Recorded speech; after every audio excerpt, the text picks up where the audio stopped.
Nirerespeto naman ng Philippine Coast Guard ang desisyon ng NBI na sampahan ng kaso ang ilang tauhan ng PCG.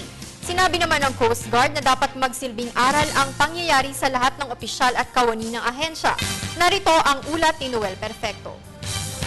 Bagamat mababa moral at medyo may kalungkutan na dinadama mga Coast Guardsmen sa main headquarters sa Roswell, nang ilabas ng NBI ang resulta ng malalimang investigasyon nito sa madugong insidenteng naganap sa Balintang Channel sa isla ng Batanes. Sinabi ni Coast Guard spokesperson Arman Malilo na ito'y nirirespeto ng pamunuan ng Philippine Coast Guard.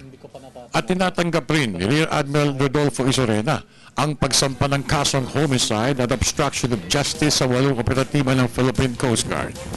Batay sa resulta ng investigasyon ng NBI, walang habas na pinagbabaril ng mga Coast Guard operatives ang Taiwanese fishing vessel kahit papalayo na ito at paiwas sa umahabol na sasakyang pandagat ng mga otoridad na nagresulta sa pagkamatay ng kapitan ng barko ng Taiwanese.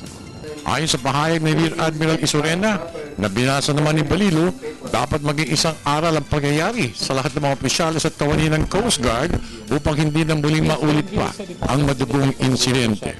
Idinagdag pa nito na mas makabubuti aniya kung muling pag-aralan ng rules of engagement, partikular sa pagiging pagsagupaan sa mga di kilalang grupo o katauhan, lalo na sa karagatan. Sinabi pa ni Isorena na 8 sa mga kinasuhan ay mananatili sa headquarters habang di pa lumalabas ang kaso laban.